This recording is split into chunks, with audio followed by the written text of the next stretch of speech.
Malam itu, kami memutuskan buat nginep di pantai Parangkusumo. Iseng, random, tanpa rencana. Awalnya cuma nongkrong biasa di angkringan Malioboro, ngobrol ngalor ngidul, sampai akhirnya Yoga nyeletuk, ke pantai yuk. Sekarang, dan anehnya, yang lain malah setuju. Bintang kami berempat, aku, Yoga, Vina, dan Rara udah kenal sejak kuliah.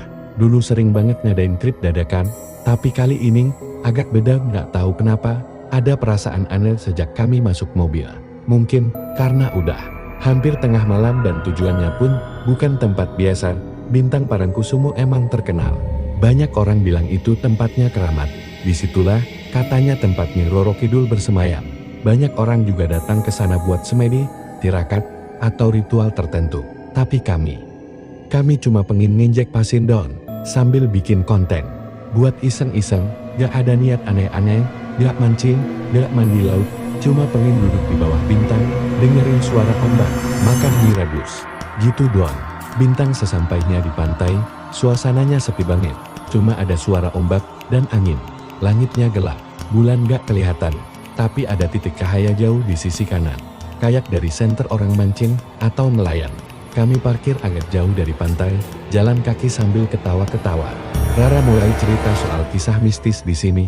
Bintang katanya sih, di sini sering ada penampakan perempuan pakai kebaya hijau. Ucap Rara sambil senyum-senyum. Nada suaranya kayak pengen menakut-nakuti, tapi matanya ngelirik ke arah pantai kayak nahan rasa takut beneran. Yoga langsung nyeletuk, itu mah cuma cerita buat nakut-nakutin wisatawan. Biar orang gak macem-macem aja di sini. Namanya juga tempat sakral. Bintang Vina dim aja. Tapi aku tahu dia agak gak nyaman. Dari caranya jalan, dari cara dia megang tas, kelihatan banget dia lebih waspada. Aku sendiri juga sebenarnya agak merinding. Tapi karena semuanya udah terlanjur sampai, ya sudahlah. Kita jalan terus. Kami akhirnya milih tempat dekat pohon cemara laut yang rimbun.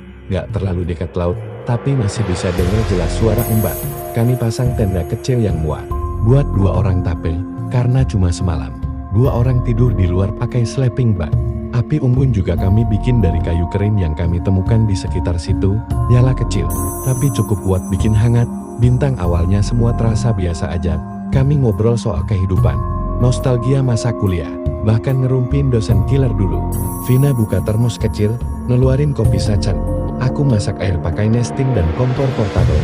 Sambil nunggu air mendidih, aku iseng ngerekam video, cuma sebentar, sekitar 1 menit, buat update di story. Di video itu kelihatan jelas, tawa kami, api unggun yang hangat, dan omlot yang terdengar dari kejauhan. Sekitar jam 10 lewat, kami mulai lapar. Akhirnya kami masak mie rebus bareng-bareng.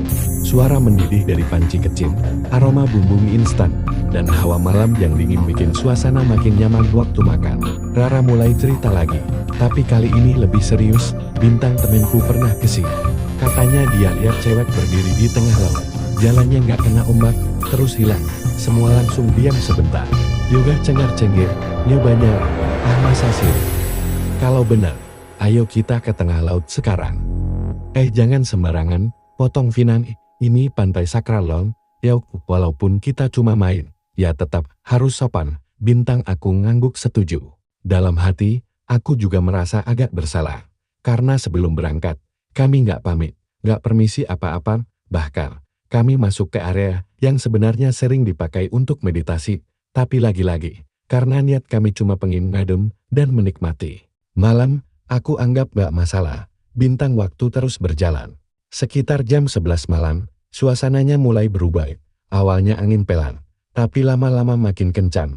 Dingin banget, sampai jaket yang kupakai pun gak cukup menghangatkan. Daun-daun cemara di atas kami mulai bergesekan, suaranya tajam. Kami berempat masih diam, masing-masing mulai melihat ke arah api unggun.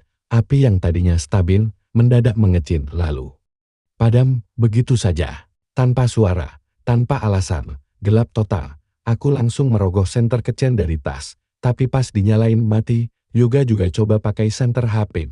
Layarnya nyala sebentar, lalu gelap, kayak ada gangguan sinyal, atau baterai drop. Vina coba nyalain HP-nya, tapi malah restart sendiri. Kami mulai panik. Tapi belum ada yang bicara, kami saling menatap dalam diam. Hanya ada suara angin, dan suara ombak yang berubah ritmenya. Lebih lambat, lebih berat. Seolah lautnya bernapas. Bintang Rara mulai nangis pelan. Kayaknya kita harus pergi sekarang. Bisiknya. Bintang aku tarik nafas dalam-dalam. Berusaha tenang. Tapi jantungku berdetak makin cepat. Saat itu aku merasa ada yang memperhatikan dari arah pantai. Bukan dari laut. Tapi dari samping, dari semak gelap di sisi kami. Tadi kalian bawa lilin kan?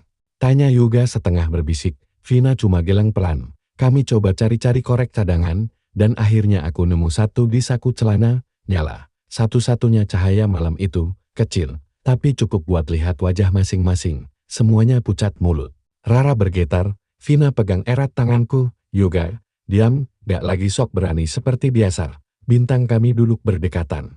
Lilin kami letakkan di atas batu kecil, supaya gak mati kena angin.